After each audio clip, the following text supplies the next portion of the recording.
Europe in the early 1900s was a continent on edge. Great powers jostled for position, competing for colonies, resources and influence. Germany, a rising power, felt increasingly hemmed in by its rivals. France still smarted from its defeat in the Franco-Prussian War of 1870–71. The Ottoman Empire, once a mighty power, was crumbling. Into this volatile mix stepped nationalism, a powerful force that fueled rivalries and ambitions. The great powers of Europe had formed a complex web of alliances. These were meant to deter aggression, but they also created a dangerous situation. A conflict between two countries could quickly drag in others. The assassination of Archduke Franz Ferdinand, heir to the Austro-Hungarian throne on June 28, 1914, provided the spark that ignited this powder keg. Europe was entangled in a web of alliances. These were meant to prevent war, but they had the opposite effect. Two main alliances emerged: the Triple Alliance and the Triple Entente. Germany, Austria, Hungary and Italy formed the Triple Alliance in 1882. This alliance was primarily defensive, aiming to protect its members from attack by other European powers. The Triple Entente, formed in 1907, brought together France, Russia and Great Britain. This alliance was a response to the growing power of Germany and its allies. The alliances created a dangerous situation. An attack on one country could trigger a chain reaction, drawing all the allied nations into war. This is precisely what happened in 1914. Nationalism was a potent force in early 20th century Europe. It fostered a sense of unity and pride within nations. However, it also bred rivalry and suspicion between them. Many countries, especially Germany and Italy, had recently unified. They were eager to assert their place on the world stage. This nationalistic fervor made diplomacy difficult. Countries were less willing to compromise, more focused on their own interests and ambitions. Nationalism created an environment where war seemed like a viable option to settle disputes and achieve national goals. The assassination of Archduke Franz Ferdinand, heir to the Austro-Hungarian throne, and his wife Sophie on June 28, 1914 was the spark that ignited World War I. The assassination was carried out by Gavrilo Princip, a Serbian nationalist from the Black Hand group.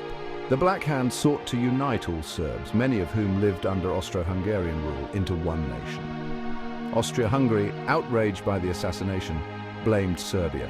It issued an ultimatum to Serbia, demanding satisfaction and an end to anti-Austrian activities. Serbia, backed by Russia, refused to accept all of Austria-Hungary's demands.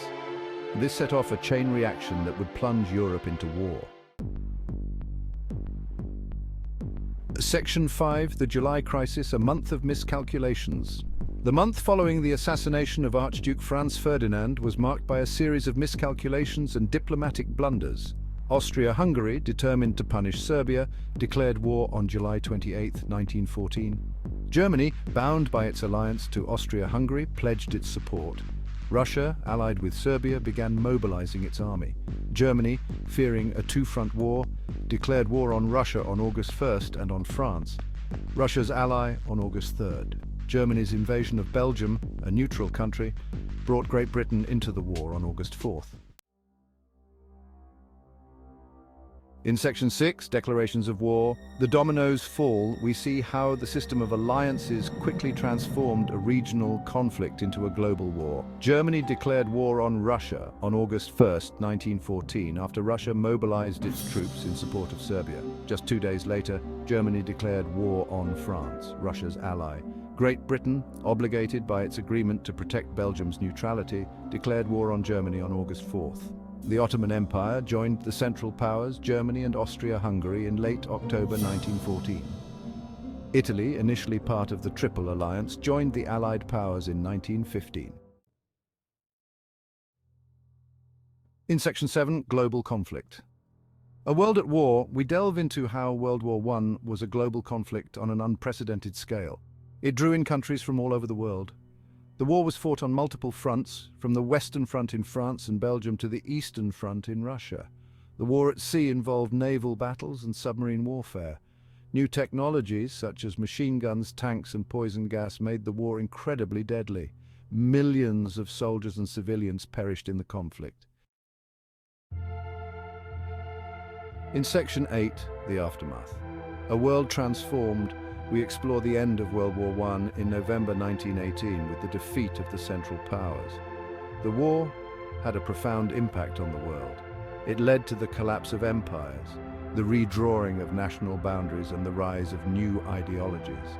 The Treaty of Versailles, signed in 1919, imposed harsh penalties on Germany. It blamed Germany for the war and demanded reparations. The treaty also created the League of Nations, an international organization aimed at preventing future wars. In Section 9, Conclusion.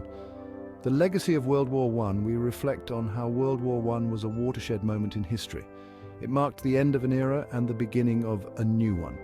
The war had a profound impact on the course of the 20th century. It led to the rise of totalitarian regimes, the outbreak of World War II and the Cold War. The war also left an indelible mark on the human psyche. It shattered the illusion of progress and rationality. It showed the destructive power of nationalism and the horrors of modern warfare. The legacy of World War I continues to shape the world today.